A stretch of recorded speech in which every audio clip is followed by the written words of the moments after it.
What's up, everyone? This is John B. here. I have this book I want to read to you guys in commemoration of Willie Mays, but before I get to it, I have to. I'm pretty sure you already know by now if you follow baseball or just follow the news in particular that Willie Mays, who was once called the Say Hey Kid, has passed away this past Tuesday, sadly. And he was 93 years old, and I found out online that he had passed from heart failure. So it's very unfortunate. And remembering remembrance of him, I want to read this book to you guys. It's called Willie Mays Young Superstar. I've actually had this book ever since I was a kid, and you can tell there's a little bit of damage up top here too where the price is at. But other than that, the book's still in pretty good shape, and I'm gonna read it right now, guys. This one's for you, Willie.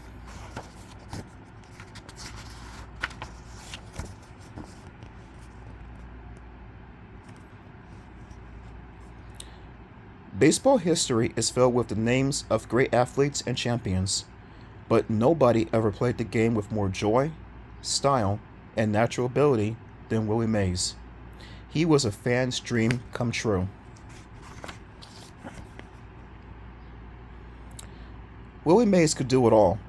He hit and hit with power. He ran with the speed and grace of a greyhound. He threw with strength and accuracy, and he chased out and caught hit balls that other fielders might have given up on. Willie was a natural, an athlete with amazing ability. Many people think he was the greatest ball player who ever lived. Willie was born on May 6, 1931 in Westfield, Alabama. Both of his parents were 18 years old and just out of high school. Willie's mother, Ann, was a high school track star. She set a number of records as a runner in Westfield. His father, William Howard Mays, was a fine outfielder in Birmingham, Alabama's Industrial League. Sports played a big part in Willie's life from his very first days. At the time Willie was born, his father was working in a steel mill. The job he had was low paying. Mr. Mays knew he would never make much money working in the steel mill. The doors of opportunity were often shut for black people in those days. Still, he wanted his son to have a better life than he had, and playing sports for a living seemed to be the best answer. Mr. Mays had dreamed of being a star baseball player himself, but marriage and fatherhood made that almost impossible. So he dreamed a good life for his son.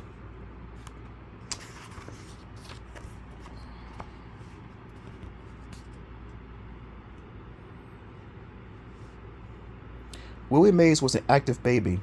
He took his first steps when he was just 6 months old. Right away, his father introduced him to sports. As soon as he started walking, Willie's father recalled, I bought him a big round ball. He'd hold that ball and then he'd bounce it and chase it. And if he ever couldn't get that ball, he'd cry. Willie Mays and a ball, it was a perfect combination. Mr. Mays put a baseball on one chair. He put another chair a couple feet away. Then he stood little Willie by the second chair. See the ball? His father asked. Can you get it?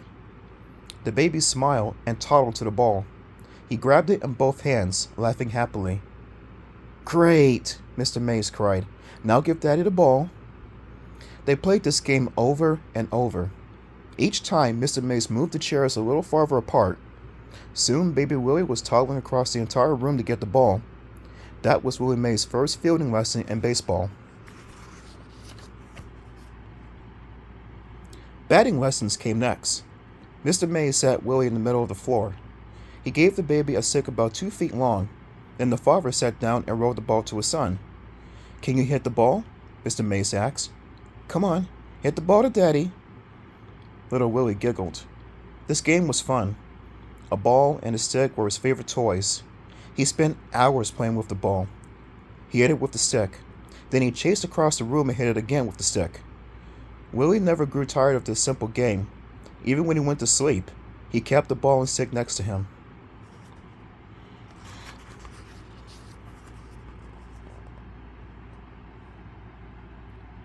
When Willie Mays was 3 years old, his parents were divorced. Willie stayed with his father. Mr. Mays adored his bright-eyed little boy and wanted Willie with him, but that left Mr. Mays with a problem. For a year, Mr. Mays had been working at a different job with the railroad.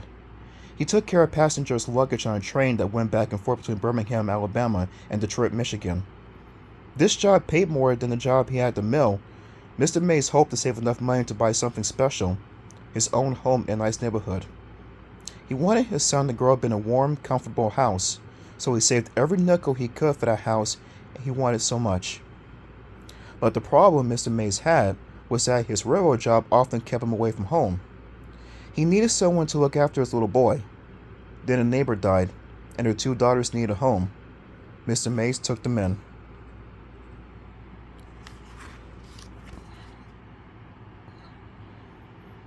The teenage girls were named Sarah and Ernestine. All at once, Willie had a family.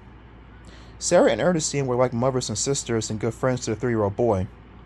When Daddy was away, they made sure Willie was clean and fed and safe. This was a wonderful help to Mr. Mays. It was a wonderful arrangement for the girls, too. The kindness of Mr. Mays kept them from being homeless, so they were just as happy to be a part of Mr. Mays' family as he was to have them. And Willie loved the girls. He called them Aunt Sarah and Aunt Ernestine. That was his way of showing them love and respect.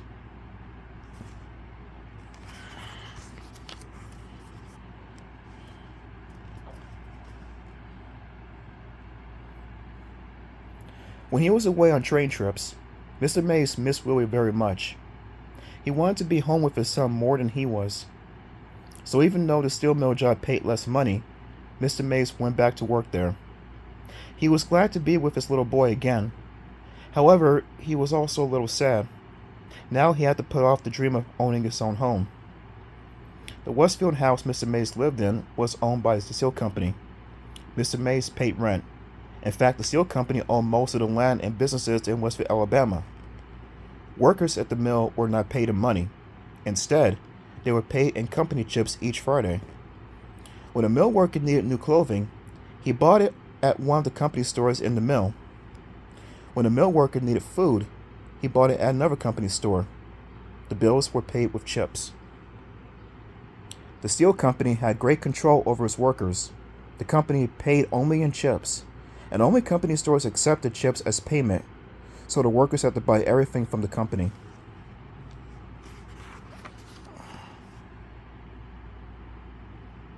The money Mr. Mays had earned while working for the railroad was put into the bank account. He added to it by doing part-time work that paid real money, not chips. He also played baseball for a semi-professional team. The pay wasn't much, but every penny of it went into Mr. Mays' dream house bank account. Ernestine also contributed to the family income.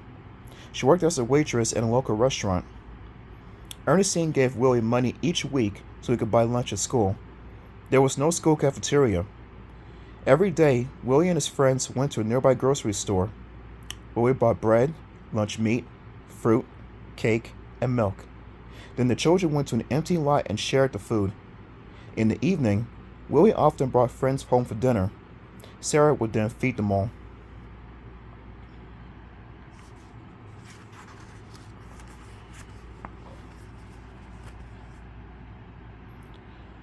Willie Mays didn't know that his family was poor.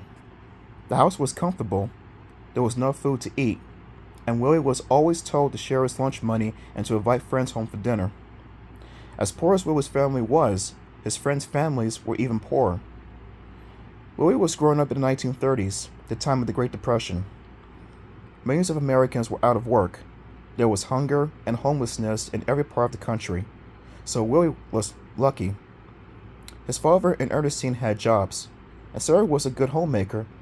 She saw to it that every dog went a long way.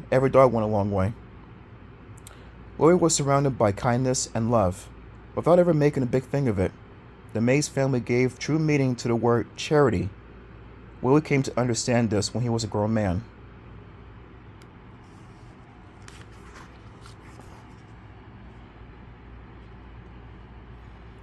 Even as a child, Willie's world was centered around baseball, and he was good right from the start. He rushed out of school every day, ready to play. The vacant lot where Willie and his friends ate lunch became a ball field in the afternoon. Willie and his friends played with the barest of equipment. They had no uniforms, they had no special shoes or spikes, no catcher's mask or chest protector, and no batting helmet. Most of the children didn't even own a glove. They used a stick as a bat and played with whatever ball was available. They just chose up sides and played for the fun of it. When it was time to choose sides, Willie was one of the first picked. Sometimes older children played on the lot. Even then, Willie was welcome as a player.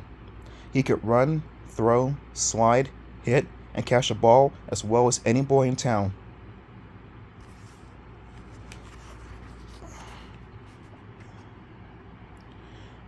Willie's eyesight was better than normal. He could look straight ahead and see things that were happening in front and on both sides of him.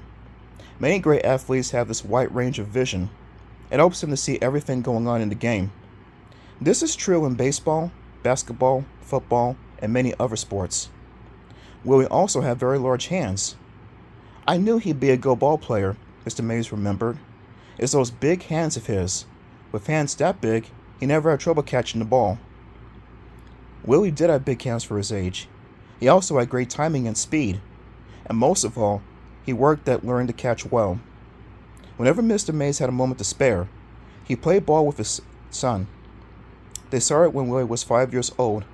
Father and son had a special game. Mr. Mays bounced the ball to Willie. The ball caught it after one bounce and threw it back. The boy caught it after one bounce and threw it back. They did this for hours at a time. It was like the game they played when Will was just learning to walk.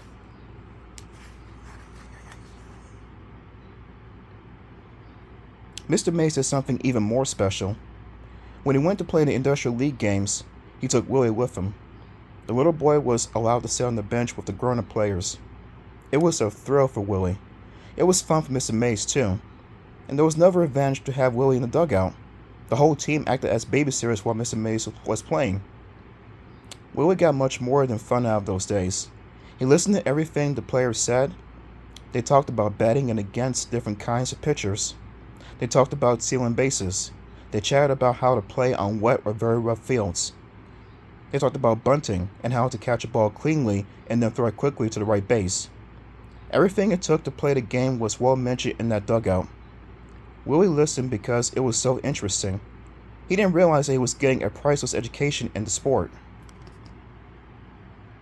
Before the games, the players stayed in the locker room. Then Willie was free to run all over the field. He made believe he was his father stealing second base, third base, home. He slid hard into each bag. He loved running and sliding into one base after another. After all this sliding, Willie's clothes were very dirty. Sarah complained about how dirty Willie got while his father was playing. It was a joke she liked to repeat after every game.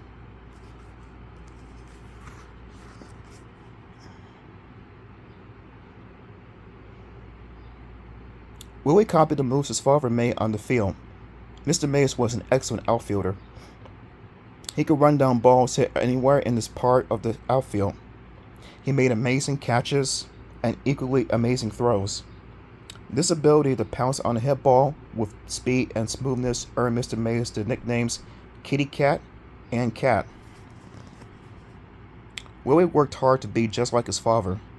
This made Mr. Mays very happy. He hoped that his son would be a professional baseball player, but he did not push Willie. Baseball had to be something Willie wanted, and Willie certainly wanted to play the game. His love of baseball grew even stronger when he learned that his father was paid to play. That seemed to me, Willie Mays remembered, just about the nicest idea anyone ever thought of. To Willie Mays, both as a child and as an adult, the sport was pure joy. The fans could feel Willie's delight. It was in the way he ran, taking swift, sure strides. It was in the way he raced around the bases. It was in dozens of unforgettable catches and throws. It was in the ball-crushing swing of his bat. It was in his wide grin and the way his hat flew off as he ran to catch a ball or take an extra base. And it was in the way he said, "Say hey," to express his pleasure at one thing or another. Willie Mays simply loved the game.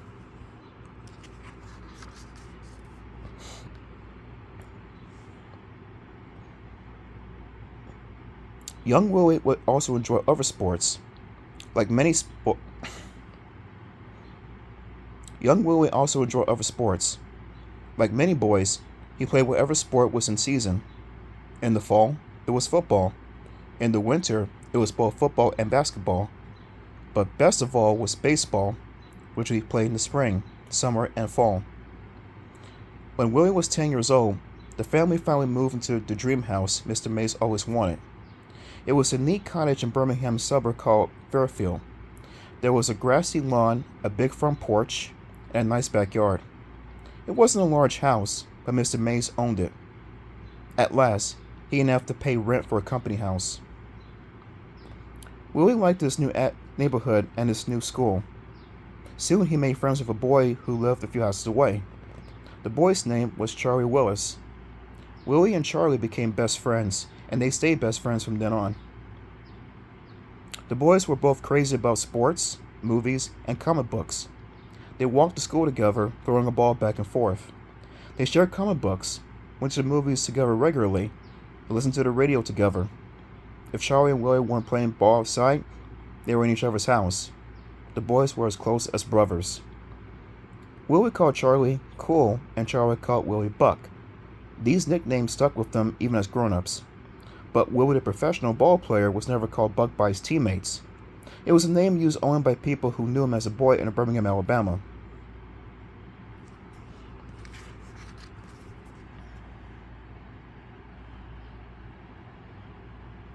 When Willie was about 12 years old, he fell out of a tree and broke his right arm. At first, Willie didn't know his arm was broken. He rushed home, paying no attention to the pain. He was more upset about falling and looking silly. He was also worried about being punished for climbing a tree. That was something his father had told him not to do. When the pain got worse, Willie could no longer hide it. He told his father everything. Mr. Mays didn't punish Willie. He just made sure the doctor took care of his arm. When Willie's arm was healed, it was very strong. Before the break, he threw underhand. Those throws were good, but not great. After the arm healed, Willie was more comfortable throwing overhand, and his throws were faster, stronger, and more accurate than ever.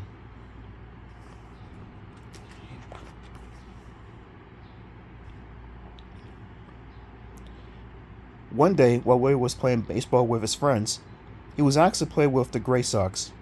It was a semi-professional team in Fairfield. All the other players were at least 2 years older than the 13-year-old Mays boy. Willie was quick to say yes. At first, Willie played shortstop. That didn't last long. His excitement got the better of him. Every time he fielded the ball, he threw it to first base as hard as he could. It was so hard that the first baseman complained. "Willie," the manager said, "I think your arm's too good to waste a shortstop. I want you to pitch our next game." Willie was thrilled at the idea. He knew everybody watched the pitcher. The pitcher was the star. The game was in his hands. And Willie became an instant star. The crowd cheered him as he pitched the Gray Sox next game. His fastball was too much for the other team to hit. After the game, Willie couldn't wait to get home. He wanted to tell his father about his fantastic pitching. Mr. Mays listened silently. When Willie was finished, his father praised him. Then Mr. Mays asked Willie not to pitch another game. Willie didn't understand until his father explained why.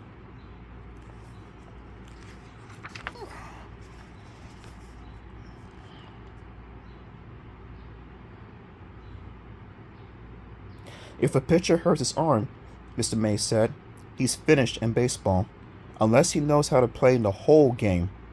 Now, most pitchers never bother to learn anything about but pitching. I don't want that to happen to you. You've got to work on hitting, fielding, throwing, everything. Maybe you will be a pitcher someday, maybe not. But whatever you are, you'll be a complete ball player.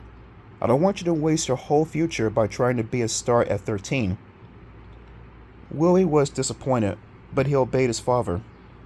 He knew Mr. Mays was really wise when it came to baseball. The boy worked on improving his all-around game and left pitching to other players in the team. His father proved to be right, and Willie had a long career.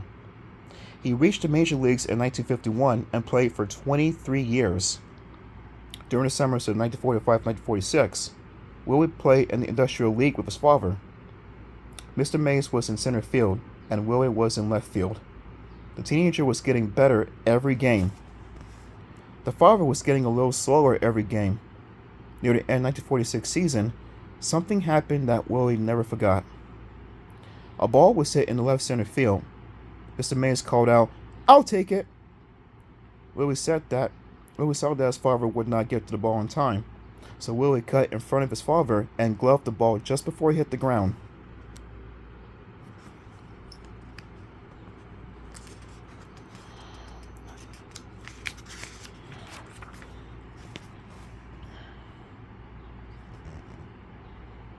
Willie and his father never talked about that moment, but Mr. Mays stopped playing baseball after the 1946 summer season ended. He felt sad for himself, but very proud of his son. He showed his pride by taking Willie to meet Piper Davis, manager of the Birmingham Black Barons. They were one of the top teams in the Negro Leagues. Mr. Mays wanted Davis to give Willie a tryout for the Black Barons. At the time, the Negro Leagues were the only place in the U.S. where black athletes could play pro baseball. They were not allowed in the major leagues. The black teams were just as good as those in the major leagues. That became clear in 1947. It was the year former Negro League star Jackie Robinson became the first black player in the major leagues. As a member of the Brooklyn Dodgers, Jackie was an instant major league star. He was soon followed by other fine players from the Negro Leagues. Among them were Hank Aaron, Roy Campanella, Larry Doby, Monte Irvin, and Satchel Paige.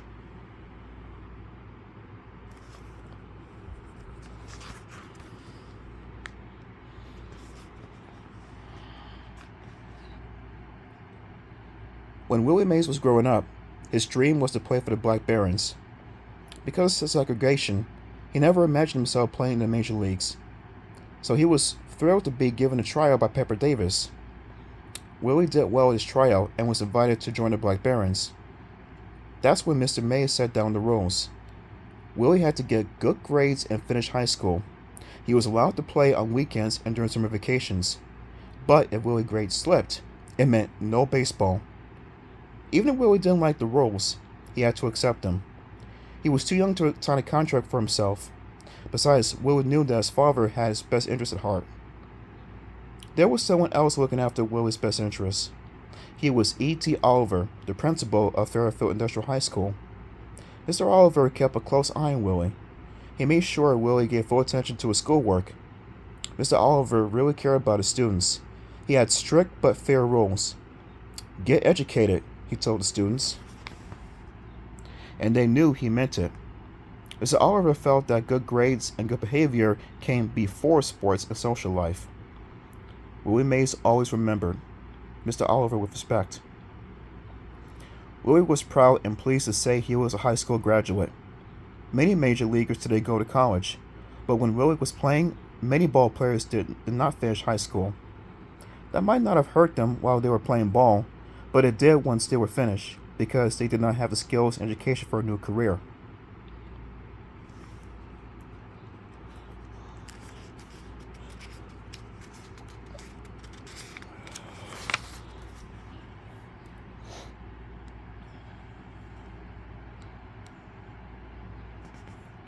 With high school behind him, Willie became a full-time player with the Black Barons. And now that the major leagues were open to black ball players, the scouts were keeping a close watch on Willie. They saw him hit over 300 during 1948 and 1949 seasons.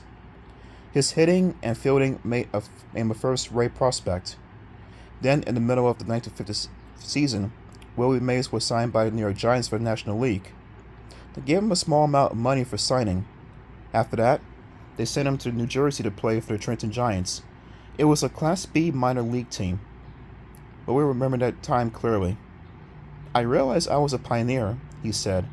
"Not only was I the first black player on the Trenton Giants, I was the first in the entire league." Mays was sensational with Trenton. The next year, he was moved up to the Minneapolis Millers. The Millers were a Triple-A team in the American Association. That meant the 19-year-old superstar was one step from the major leagues. After 35 games at Minneapolis, Willie was batting a league-leading .477. At that point, he was brought up to the New York Giants. Willie Mays was a major leaguer at last.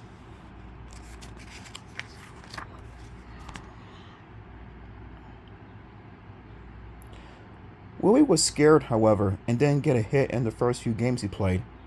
He was ashamed and ready to quit, but manager Leo DeRocher wouldn't let him. "As long as I'm manager of the Giants," DeRocher told him, "you're my center fielder. You're here to stay. Stop worrying. With your talent, you're going to get plenty of hits." Mays did just that. He helped the Giants win the 1951 National League pennant in an exciting race to the Brooklyn Dodgers. He won Rookie of the Year honors that year.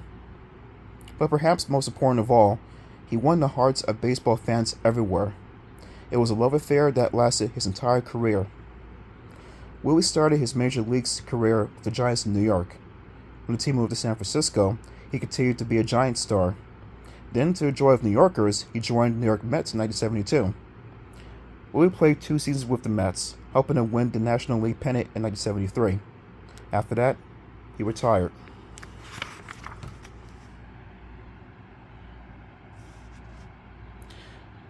During his career, Willie Mays slugged 660 home runs. Only Hank Aaron and Babe Ruth ever hit more. Twice. Willie hit 50 or more homers in a single season. In 1954, he showed what a complete hitter he was by winning the National League batting title. At one time or another, he also led the National League in triples, runs, hits, stolen bases, and bases on balls. And he played great defense in the outfield. It came as no surprise to anyone when Willie was elected to the Baseball Hall of Fame in 1979. It was the first year he was eligible, and he was voted in on the first ballot. For millions of fans, Willie Mays was baseball. He was a brilliant hitter, base runner, and fielder, and his bubbly personality won him friends and admirers everywhere. No player ever gave more to the game than Willie Mays. He was truly a fan's dream come true.